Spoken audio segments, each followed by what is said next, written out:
cantinho ali, orando, enquanto a gente estava cantando. Deus me mostrava alguns cadeados, assim, sabe? Como o coração meio trancado. Gente que não abre. Gente que não relaxa na presença do Senhor. Coisas, dificuldades da vida que ainda estão meio trancadas, segredos guardados que você não quer abrir ao Senhor, partes da sua vida que você não abre, não entrega a Deus. Eu queria orar por isso. Eu quero orar por isso. Eu não congrego aqui, gente. Eu não conheço a vida íntima de ninguém aqui, mas Deus conhece. Deus conhece.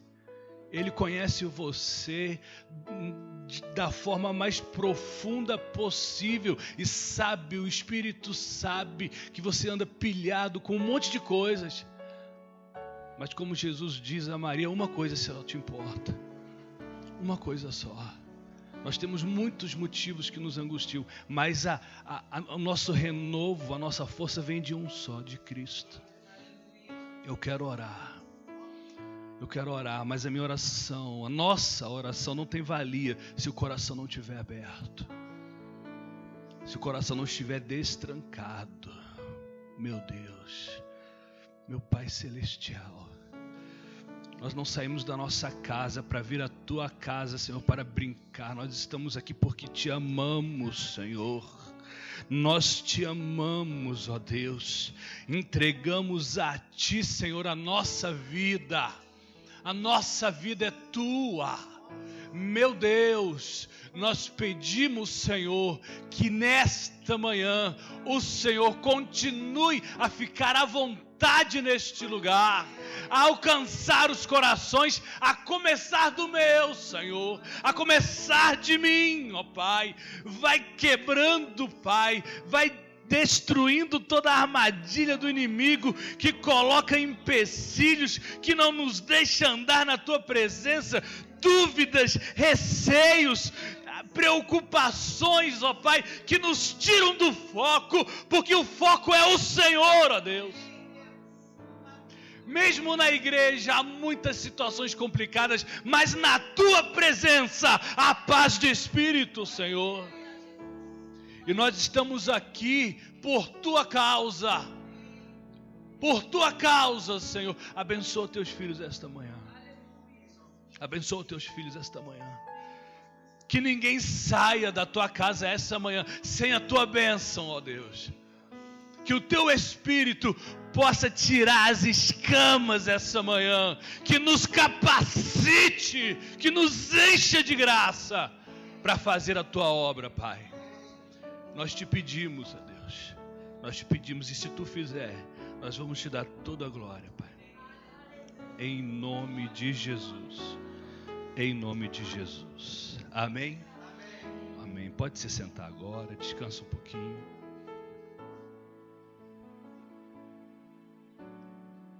Tiro uma dúvida, é 9 ou 8h30?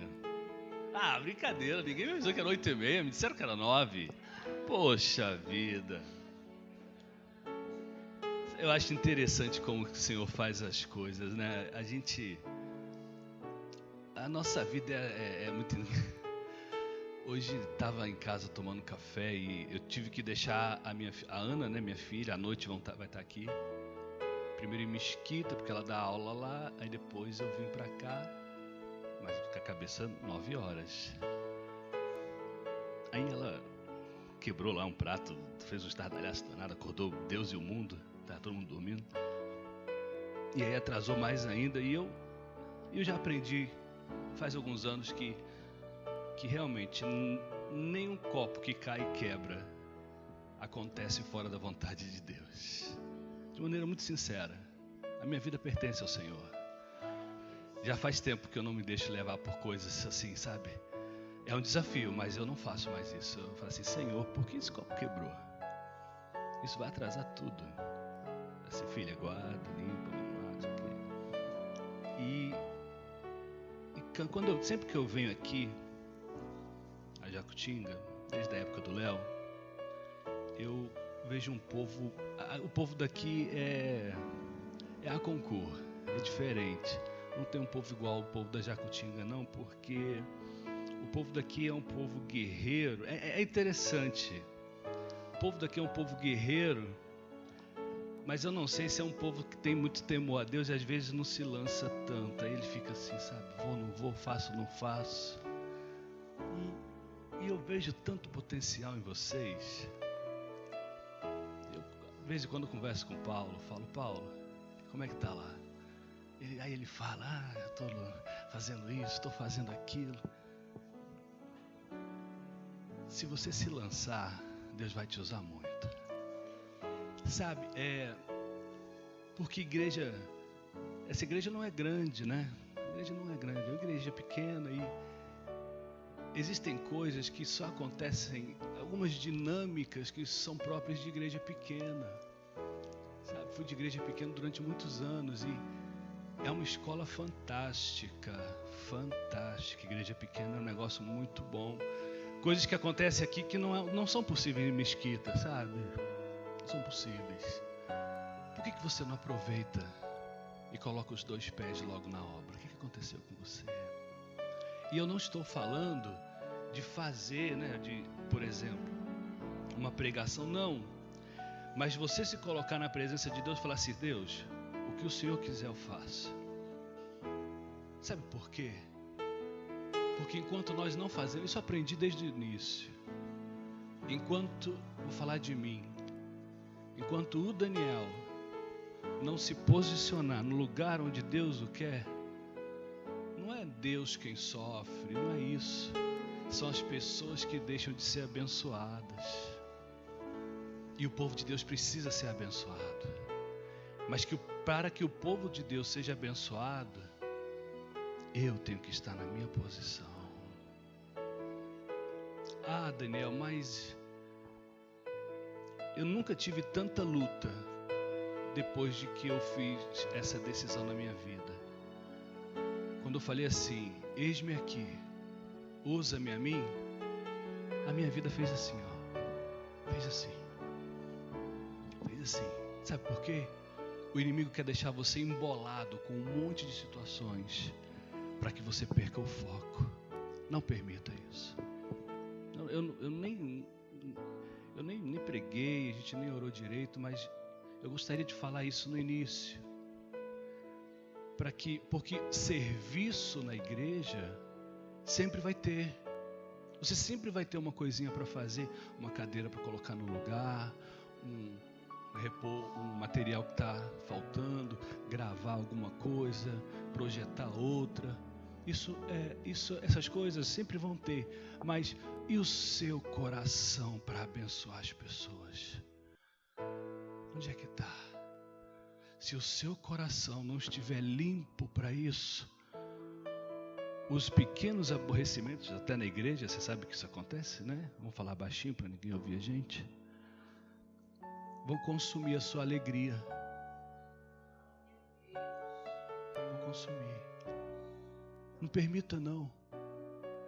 Esses adolescentes que saíram daqui, eles precisam de gente mais experiente para orientá-los. As crianças nas salas, eu tenho certeza que precisam de mais professores. Os introdutores, com certeza, estão com a escala apertada. E você? O que você pode fazer para abençoar alguém? Sabe o que eu fazia? Porque eu não pregava quando comecei. Não fazia nada disso. Eu era o carregador de instrumentos e cabos do pessoal do louvor. E era maravilhoso. Ninguém mexia nos meus cabos. Eu mexia, eu ligava. Quando o menino chegava lá, estava lá. O meu sonho era tocar. Mas eu percebi logo que não era minha. Então eu me alegrei em ser o carregador de cabos e ferragens de bateria. Isso era maravilhoso. Só depois é que Deus deu a direção que Ele queria. Faz o que chegar para você. Vai chegar uma necessidade, você vai perceber aqui, ou com Paulo, ou com Mirna, as necessidades são muitas e você pode ajudar e Deus vai tocar em seu coração. Seja obediente à voz do Espírito, seja obediente, se coloque no lugar, não porque Paulo ou o Léo, que a gente ama tanto, não, mas por conta de Cristo. As pessoas precisam ser abençoadas. Amém, meus irmãos?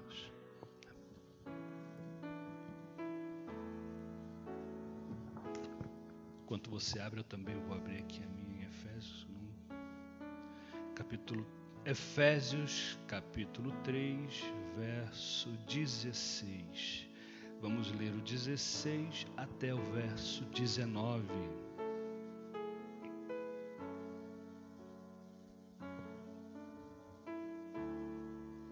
Todos acharam? Posso pedir para ficar de pé enquanto fazemos a leitura bíblica? Palavra de Deus em Efésios capítulo 3, verso 16 até o 19, diz assim: Oro para que com suas gloriosas riquezas Ele os fortaleça no íntimo do seu ser com poder, por meio do seu Espírito, para que Cristo habite em seus corações, mediante a fé. Oro para que vocês, arraigados e alicerçados em amor, possam juntamente com todos os santos compreender a largura, o comprimento, a altura e a profundidade, e conhecer o amor de Cristo, que excede todo conhecimento, para que vocês sejam cheios de toda a plenitude de Deus. Amém? Vamos orar. Senhor, quando cheguei aqui a este lugar, o Senhor já falava conosco. Então nós te pedimos que o Senhor continue a falar, Senhor. Abençoa-nos com a Tua Palavra, que a Tua Palavra possa fazer toda a diferença em nossos corações. Nos ajuda a guardar a Tua Palavra como tesouro precioso, Senhor. Nossa maior riqueza é a Tua vontade, Pai. Nós oramos e Te agradecemos em nome de Jesus. Amém? Pode se sentar, por gentileza. Eu volto para o verso 16, que diz assim: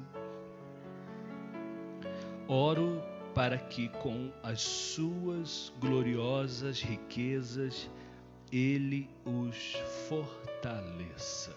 Me chama a atenção a frase com as suas gloriosas riquezas.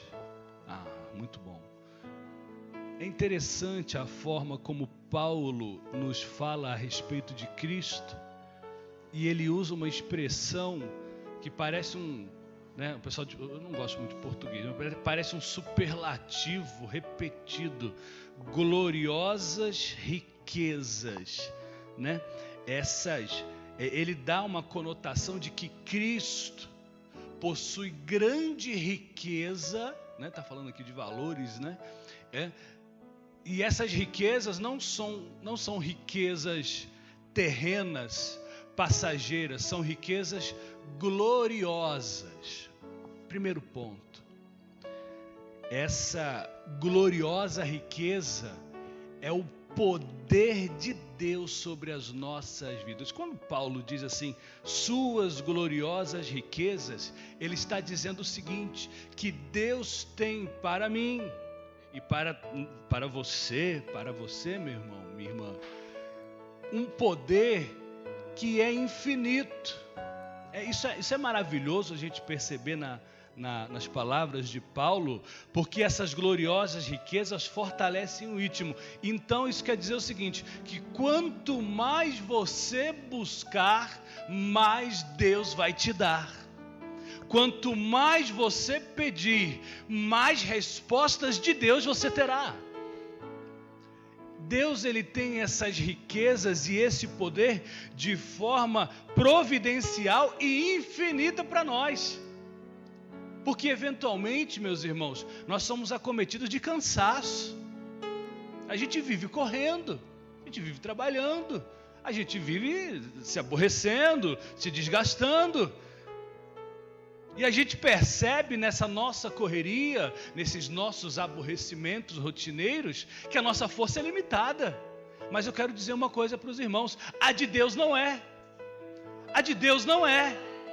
Eventualmente, você é pego num momento em que a alegria já não é mais a mesma, em que o ímpeto de fazer as coisas já não é mais o mesmo, a força pode não ser mais a mesma, mas eu quero dizer uma coisa, isso é coisa nossa.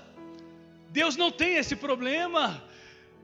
Sabe, eventualmente você pode se ver desgastado, desiludido, e às vezes você não tem mais, mas naquele tempo, nós somos assim. Mas eu quero dizer uma coisa para os irmãos, o renovo de Deus é algo disponível permanentemente sobre nós. Permanentemente.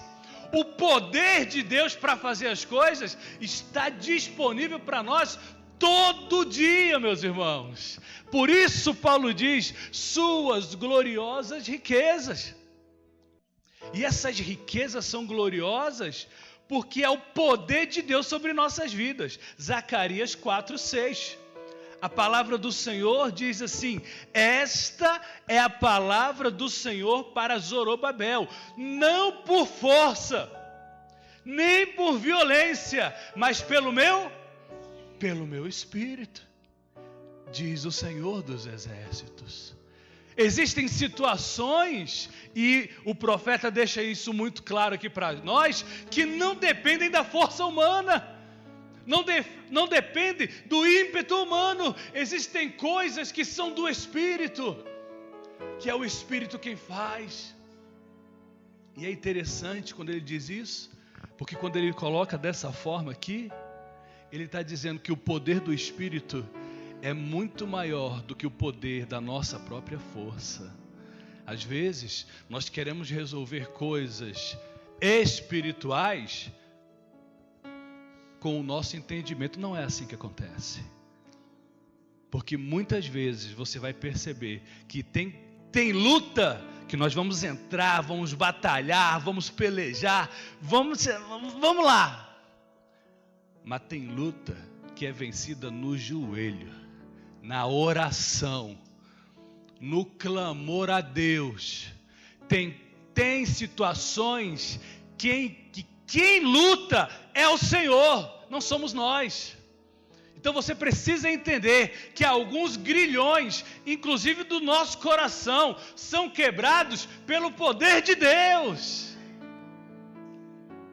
Coisas que você precisa que Deus faça não serão realizadas pela tua força, pelo teu entendimento, mas será realizado pelo poder do Senhor. Você precisa entender isso. Fala assim, mas eu trabalho tanto, mas eu ensino tanto, mas eu faço tudo certo. O que está acontecendo? O que está faltando? Falta poder. Falta poder. O poder, ele supre a nossa limitação. Você precisa ter o poder de Deus na sua vida. Você precisa do poder de Deus para cuidar dos seus filhos, para tratar com o seu esposo, com a sua esposa. Você precisa do poder de Deus para fazer as coisas na obra do Senhor. Sem o poder de Deus as coisas não andam. É o poder de Deus que nós devemos buscar, amém, irmãos? Esse poder também, ele é o poder que capacita para que a gente faça essa obra. Deus nos chama para fazer uma obra, Deus tem um propósito em nossa vida, mas a força para realizar esse propósito vem de Deus. Atos, capítulo 4, verso 33. Olha como Lucas começa esse versículo de uma forma muito interessante.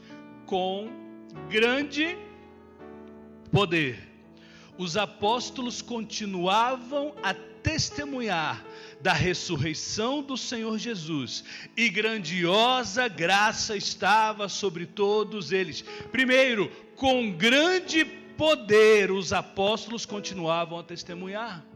Por que Lucas coloca essa ênfase de uma forma tão clara? Porque os apóstolos nada poderiam fazer sem o poder de Deus. Nada poderiam realizar sem o poder de Deus. Sem o poder de Deus, as palavras caem no chão. Mas com o poder de Deus, elas viram flechas e atingem o alvo. Entende, irmãos? Entende? Não se preocupe se o seu trabalho é simples, ou se as pessoas não dão valor, não interessa. O que importa de verdade é que haja poder naquilo que Deus te deu para fazer. Coloque poder. Deus, enche isso que eu faço com poder. Tudo que você fizer, inclusive na obra, tenha a expectativa do poder. Meu Deus, quando eu recebo alguém na igreja, que essa pessoa seja visitada pelo teu poder. Quando eu ensino um jovem, que haja o poder de Deus. Quando uma criança entrar nessa sala, que o poder de Deus encha esse lugar. Quando eu canto, quando eu prego, quando eu ministro, quando eu recebo, quando eu abraço alguém, quando eu falar com alguém, quando eu estiver com alguém, que haja poder, Senhor. Que haja poder. Quando você tratar com a tua família, que o poder de Deus possa ser manifestado na sua casa. Porque o poder faz isso. O poder de Deus faz essas coisas. Ele quebra. Ele une as pessoas. É o poder de Deus quem faz isso. Amém, irmãos? E o versículo continua ainda, Efésios 3,16, né? Ele os fortaleça no íntimo do seu ser com poder por meio do seu Espírito. Interessante. Ele os fortaleça no íntimo, dentro do coração. Isso é fantástico, porque as maiores lutas acontecem dentro do coração. É dentro do coração que você guarda as coisas. É dentro do coração onde estão as tuas mais profundas dores.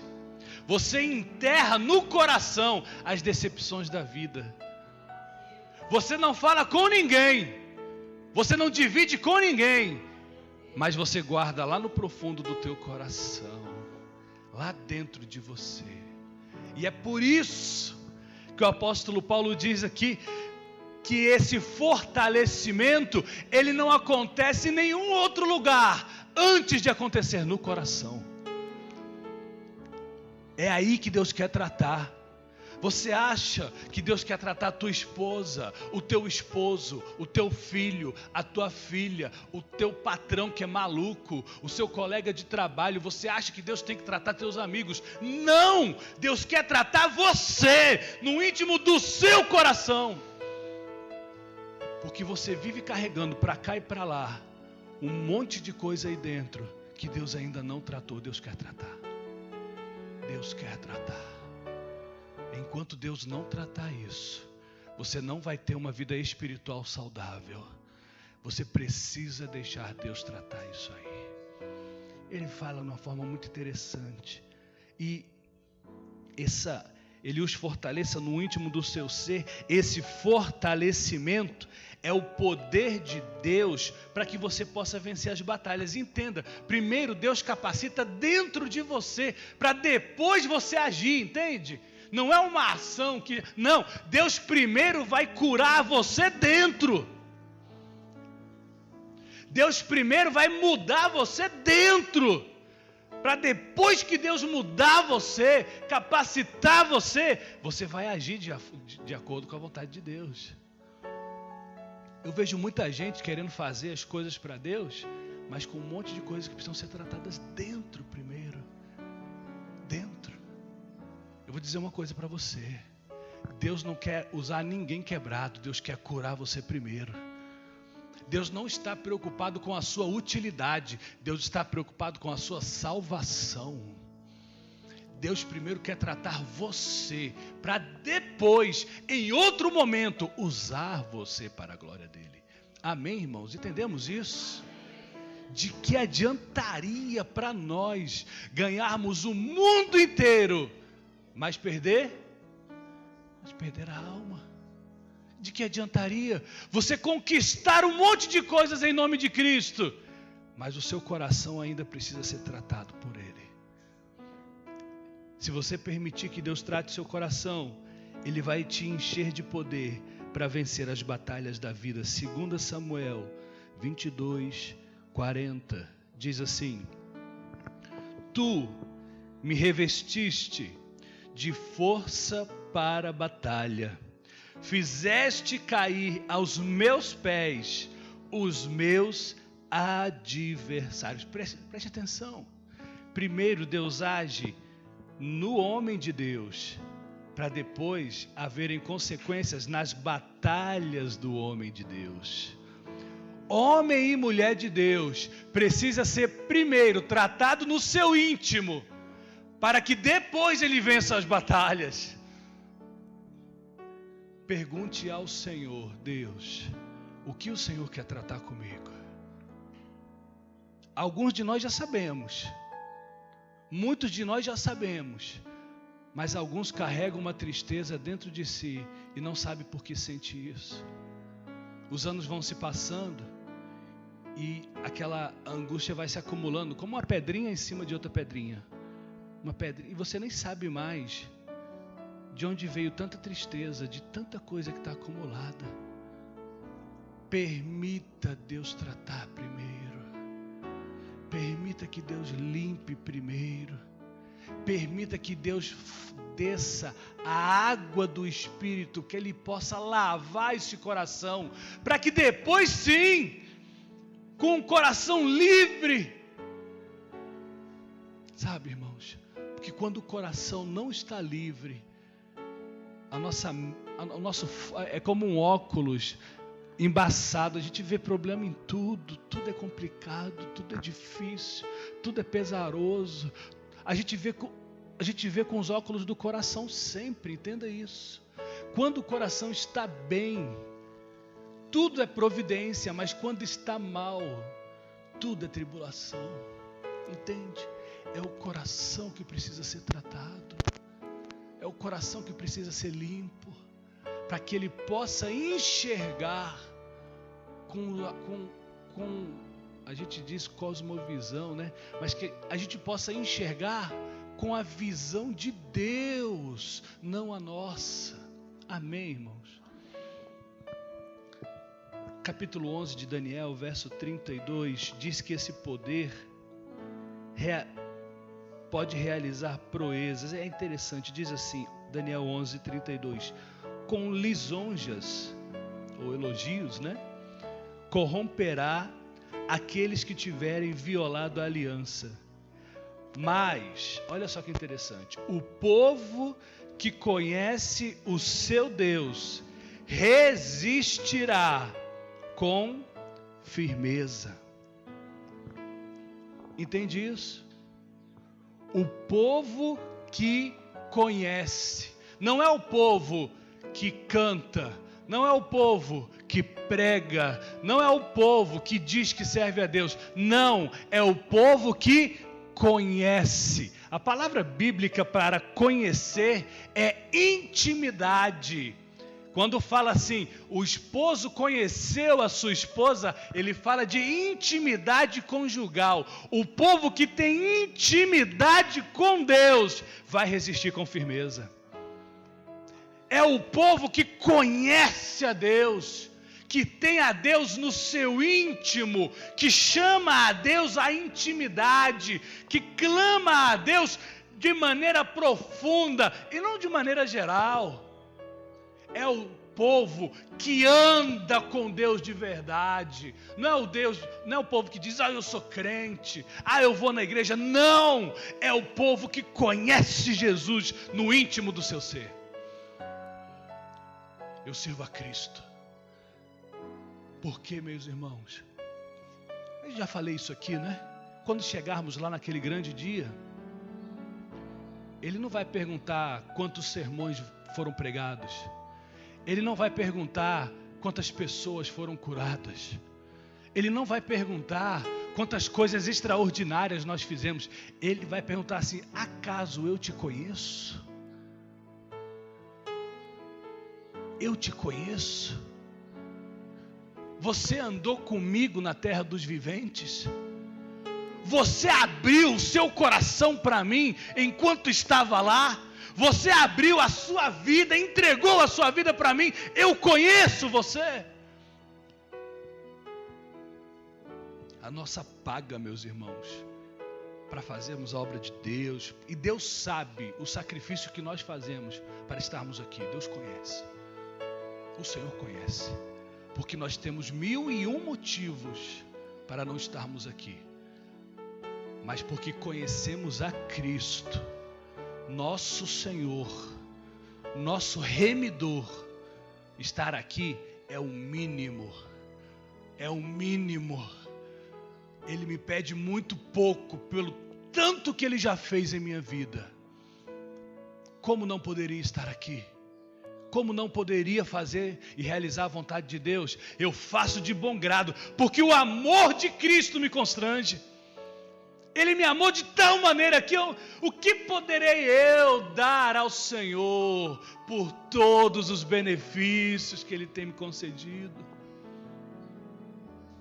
O povo que conhece o seu Deus resistirá com firmeza. Sabe por que eventualmente desistimos? Sabe por que eventualmente caímos no meio da luta? Porque nos falta intimidade. Nos falta a intimidade com o Espírito. Nos falta chamar a Deus para perto de nós e chamar a Deus como companheiro de vida. Senhor, vem aqui, segura na minha mão e me ensina o que está acontecendo, porque eu não estou entendendo, Senhor. Isso é conhecer a Deus. Isso é andar com Jesus. Lá no céu, meu irmão, não importa se é diácono, pastor, bispo, arcebispo, papa, não interessa. O que interessa de verdade, você conhece Ele de verdade? Ele é íntimo seu?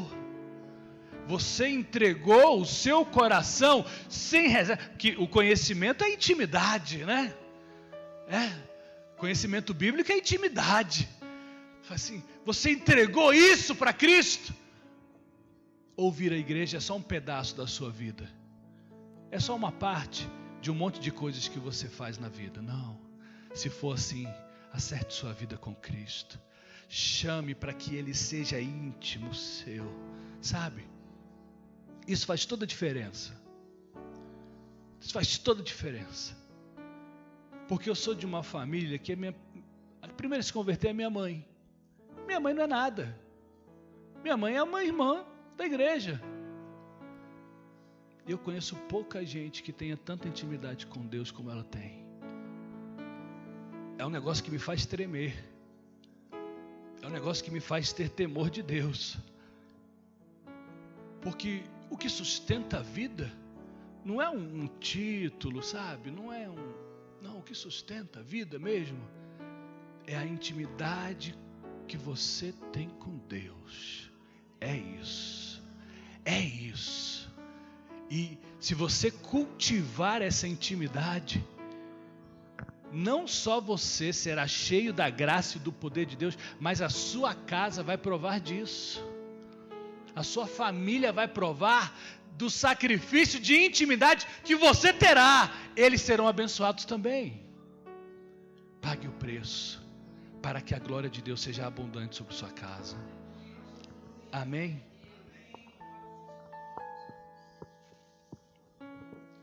Efésios 3, vamos para o verso 17.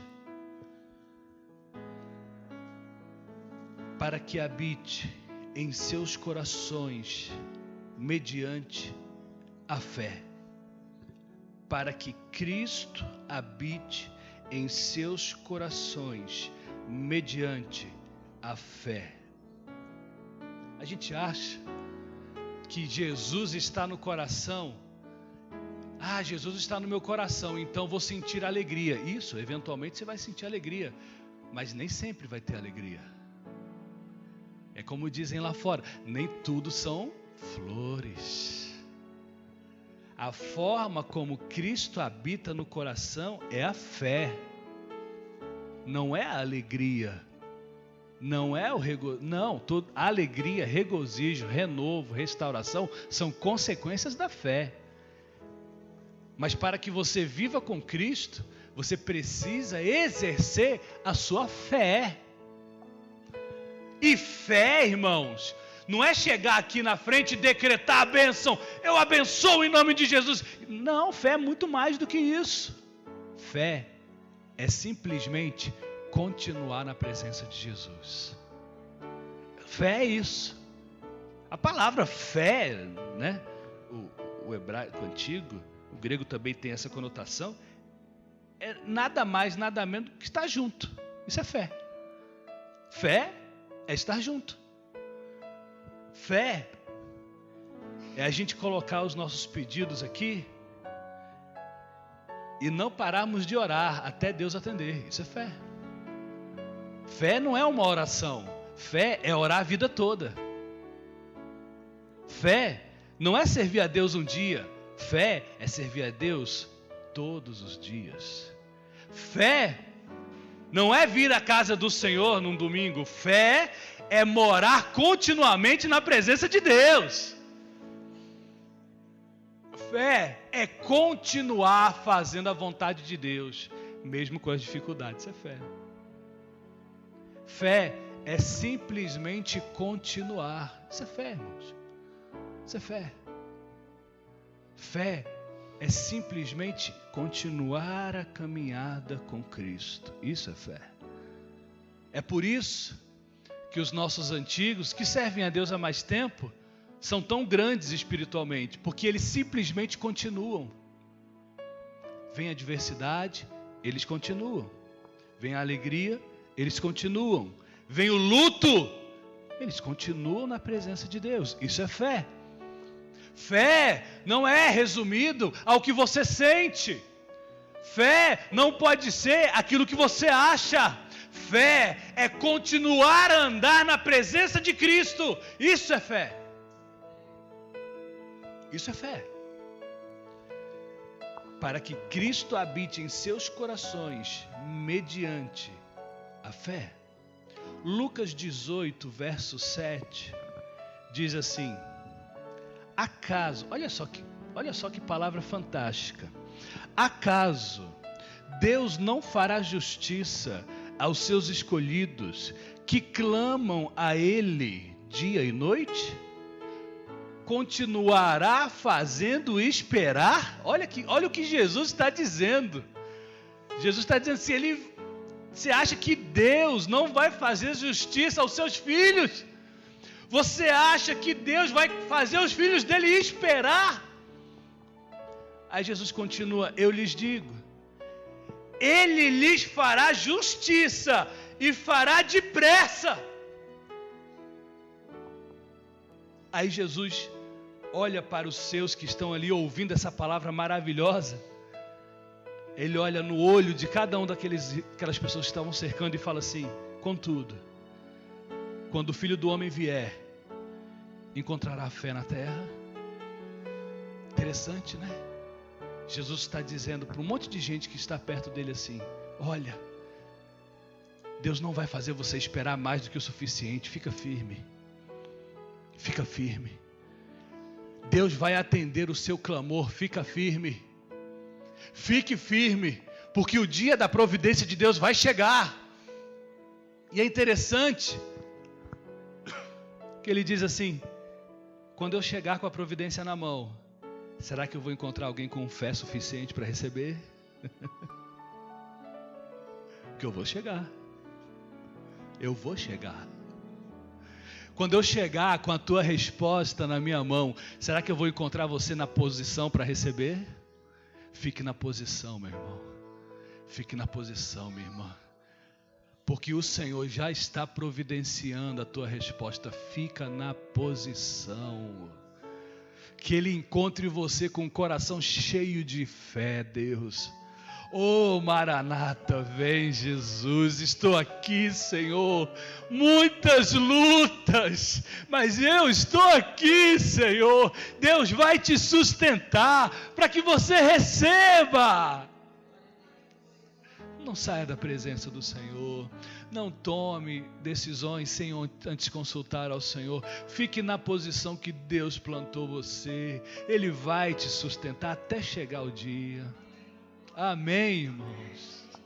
Oh, Deus é maravilhoso. Deus é maravilhoso. João 14, verso 1 diz assim: não se perturbe o coração de vocês. Creia em Deus, creiam também em mim. Sabe? Se você aprender a confiar em Deus, o seu coração não vai ficar tão perturbado, entende? Se você ler o verso ao contrário, você vai entender o que Jesus está dizendo. Creiam em mim, creiam em Deus. Assim, o seu coração não vai ficar perturbado. A gente fica angustiado, perturbado, inquieto, porque a gente ainda precisa aperfeiçoar a nossa fé no Senhor Jesus. É por isso que a gente anda inquieto. É por isso que a gente anda irritadiço. Porque a gente ainda não aprendeu a, de maneira mais completa, mais inteira, a descansar na presença de Deus.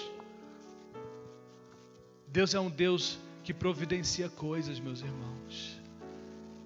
Que você possa ser encontrado em pé, na posição, para quando Ele chegar com a sua recompensa.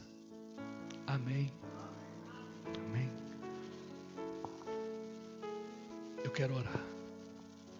Vai ser só até aqui.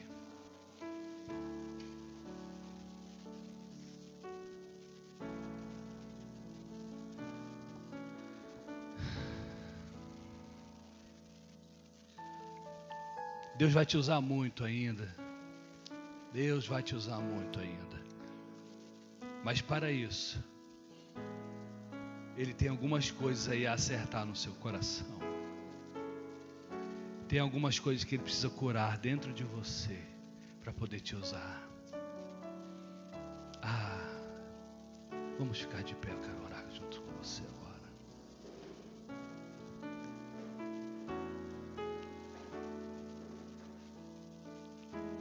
Sabe, irmãos,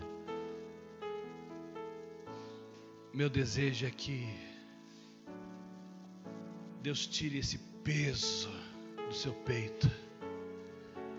Deus alivie sua alma. Deus tem um plano muito, muito, muito bom para você. Deixa Ele fazer. Deixa Deus realizar o que Ele tem para realizar na tua vida. Deixa. Não se preocupe com as coisas temporárias, terrenas. Deixe Deus usar você. Abra o seu coração.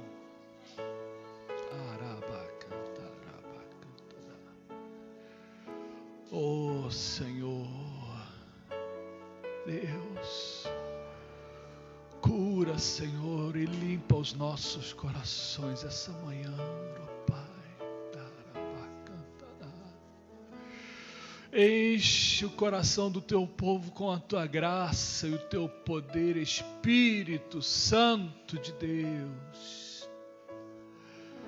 Oh Senhor, limpa-nos, purifica-nos, enche-nos, ó Pai, da tua graça. Quebra as cadeias, derruba os muros. Oh Deus, na tua presença existem delícias perpétuas, Senhor. Nos faz andar mais perto de ti, Senhor.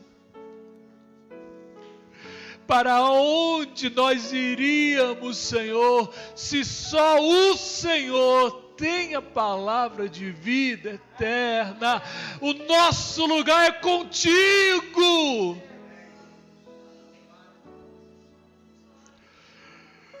Oh Espírito Santo, renova em nós a postura, a disposição, a força, para que nós trabalhemos para o reino, para a glória de Deus, para a glória de Deus. Para a glória de Deus, Senhor. Oh Deus, a nossa vida é tua, nós somos teus, faz conforme a tua vontade, Senhor. Nós te pedimos que ninguém saia daqui sem ser abençoado pelo teu Espírito, Pai. Oh Senhor, faz aquilo que nós não podemos fazer em nome de Jesus. Que o poder de Deus seja abundante, Senhor. Em nome de Jesus, oh Pai. Em nome de Jesus. Em nome de Jesus. Vamos orar agradecendo por esse momento. Obrigado, Senhor, por mais uma manhã na tua casa. Às vezes tu faz assim mesmo, faz diferente do que a gente pensa. Mas nós te agradecemos, te bendizemos. Obrigado. Obrigado pela tua grande providência sobre nossas vidas, Senhor. Abençoa o teu povo, aqueles que vão poder ficar no café, que haja a tua graça e comunhão. Nos leva em paz e em segurança para nossas casas. Pai, nos abençoa para que nós possamos encontrar a nossa casa em paz, Senhor, na tua presença. Nós te pedimos a tua paz sobre a nossa casa, Senhor. Que haja paz na nossa família, Deus. Que haja entendimento, compreensão, haja graça em nossa casa. Oh, Senhor, repreende toda astuta do inimigo contra a nossa família. Ela é tua. Ela é tua. Pertence ao Senhor. Consagrada a Deus. As gerações seguintes também pertencem ao Senhor. Ao Senhor. Ao Senhor.